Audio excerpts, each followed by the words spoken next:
Hey, this is my self-love video number 2. Um, why am I doing this? Because I got to. It's something I've wanted to do for a long, long time. I think we all reflect on our life, but it's something's at the middle of all of the way we make choices and things like that. I've had a few people reach out and contact me, and thank you. You've all been really, really nice, but they said, why did you turn the comments off and the likes off and things like that? And I haven't been on social media, putting things out on social media much in 4 or 5 years because I don't care about the likes and stuff like that. This is about me and how I'm dealing with me and finding some core issues with me. And I thought if I do it this way and it helps somebody else to watch me do my journey, then that's helpful. One other person, because I've watched other people's videos and different things on how they're going through life. And I read books, about stuff like that too. So if it helps someone, I mean, I can't afford therapy. That's where I am in my life financially. I mean, got a lot of issues. And so this is my therapy. This is how I'm having to deal with it. And I'm actually, I'm kind of okay with that. I've got some notes I'm sort of looking at too to make sure I stay on target so I don't ramble. This isn't about religion. I mean, I started delving into spirituality when I was in my 20s in college, studying religions, and I saw what was the same in religion instead of looking at the differences, which has caused most of the problems in the world and all of the wars. I mean, people find the differences in their man-made religion. So my spirituality is my personal connection with the universe or God or Allah or the energy that makes the electron go around the molecule or whatever you want to call it. It's mine. That's mine. That's yours is yours. I'm not judging anybody's religion or judging anybody's spirituality. Spirituality does go to the core, but that's not what I'm doing right now. I'm peeling the onion. If you like analogies, you have to peel an onion to get to the center of the onion. And so I've started, I mean, all my life I've been sort of peeling that onion and looking at things. And there are a lot of things that are intellectual and ego-based and circumstantial and materialistic, and all that's onion peeling and peeling and peeling and, all that back, finding your life's purpose and finding what you do well and finding what you don't do well and finding what are good choices and what are bad choices in your life. And who defines whether it's a good choice or a bad choice? Do you do that, or does your family do that, or do your friends do that, or is the world doing that? If you study some spirituality and Abraham Hicks and a lot of newer age philosophy, how you define it's all choices. We all have stuff in our life, and it's called contrast, and we have to deal with it. And that's part of the more, I think, the outside of the onion. But I think to get to that outside of the onion, it's where what's happening in the core. And that's where I think as I've been peeling the onion, where my issues lie. I mean, we all have, the ego and the id, if you've studied any philosophy, and a lot of things are based in our ego. And, that word has two definitions, or actually more than two definitions. And, I love semantics, so I like words. What's going on in our lives materialistically and debt and all kinds of other issues like that, that's more a layer of the onion, but there's a core, I think, that causes everything. And so how to get to that work to find what's causing what happens in the rest of the world. And like I said, my spiritual being, it's really easy for me to find that connection with the universe, is what I call it, God, whatever you want to call it, and channel that love and love people. I love my family. I love my friends.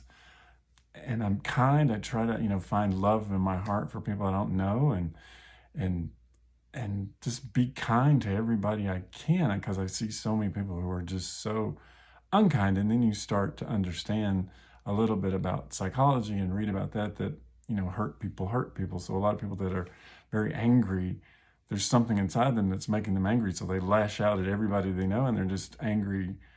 And we want to use the term evil people, but there's some reason that they're so angry to the checkout clerk at Publix when there's no need. You can just be kind.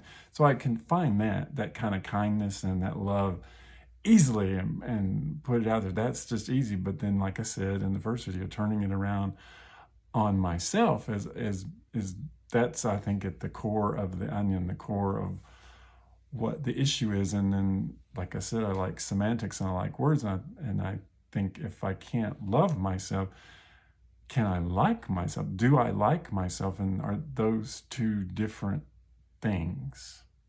And yeah, I think they are. And so maybe I need to delve into liking myself first. What's the issue with not liking yourself? And so, okay, peeling the onion, and been thinking about a lot since Wednesday when I did the first video. This is Sunday, some of the work, and I've been thinking about this stuff for years.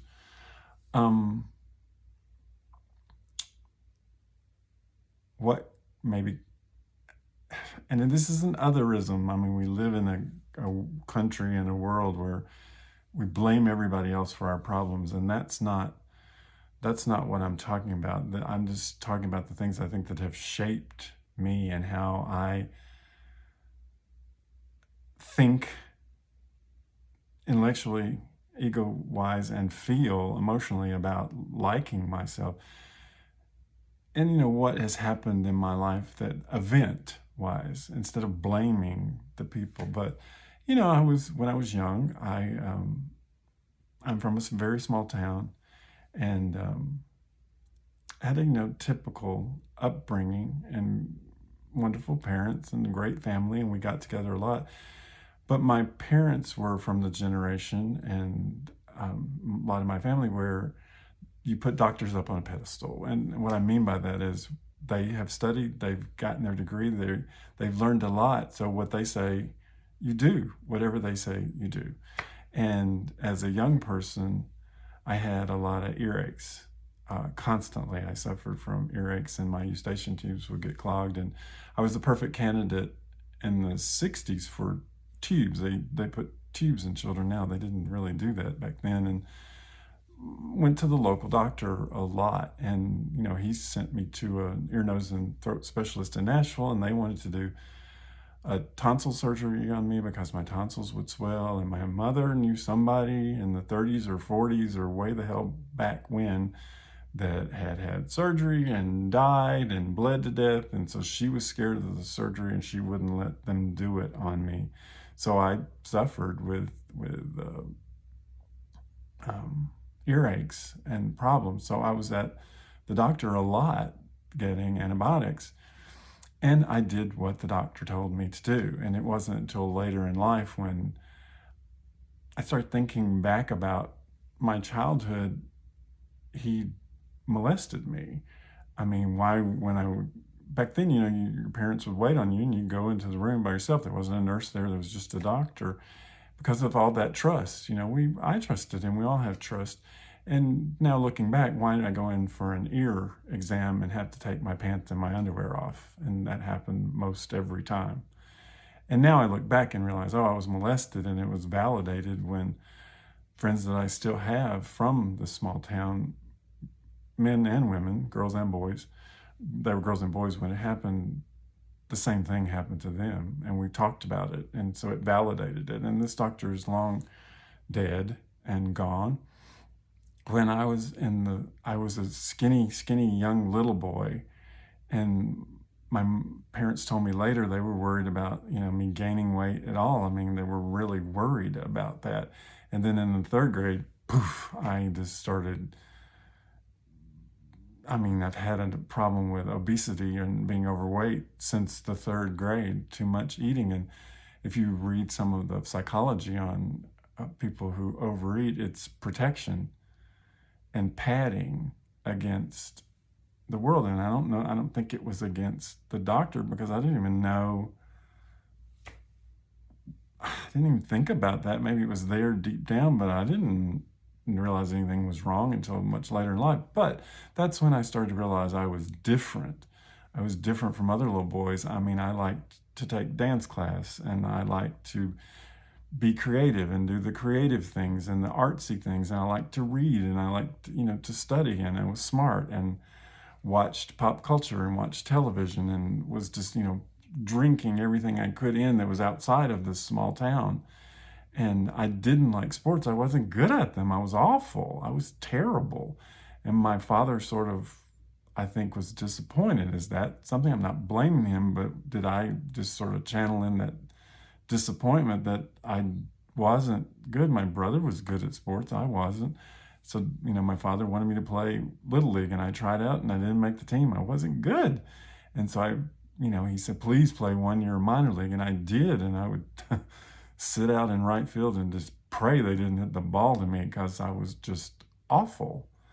And there are my friends and people I know that are really good at sports. They love it, and they excelled. And it was about that same time, like I said, that I started to realize I was different. Young boys in school are talking about girls, and I didn't have anything to say in those conversations. And, I'd watch television and watch Ron Ely running around naked. Well, he wasn't naked. He had a loincloth on as Tarzan. And I'm thinking, he's really handsome. So I didn't know what gay was. I didn't know what that meant. I didn't have any idols. Hell, in a little town, we didn't have sex ed in school. And, in biology class, we barely just touched on reproduction. They talk about how heterosexual sex happened. So, Lord, we're not going to talk about, a homosexual lifestyle. And there were no role models. I didn't know what to do. And so I was bullied a lot. I was bullied for people saying the word gay, which they didn't even know what gay was. I didn't know what gay meant. And bullied for being smart, bullied for being overweight a lot. And, I had a sharp tongue. My brother and I both had very sharp tongues. We fought all the time. We didn't physically fight, but we were smart. So we knew how to throw, verbal jabs at each other that would hurt. I'd do them at him, he'd throw them at me, and we, had spent our lives sort of doing that. But that helped at school because I was able to just cut somebody down with words that was trying to bully me. But I got bullied, and I got bullied on through life. I mean, if you start reading psychology, things that you don't get over keep happening. And I've had, bosses that were bullies, one that drove me to nearly a nervous breakdown. But that's otherism. I'm not blaming those people for me gaining weight, or blaming those people for me being others, or whatever. But do I think that all of those circumstances maybe shape the way I feel and think about myself? Yeah, I think that's what I'm getting to, that maybe I don't like myself because I am different. And I guess maybe in 60 years, I still don't know how to deal with that. I laugh as a joke when, dealing with being gay.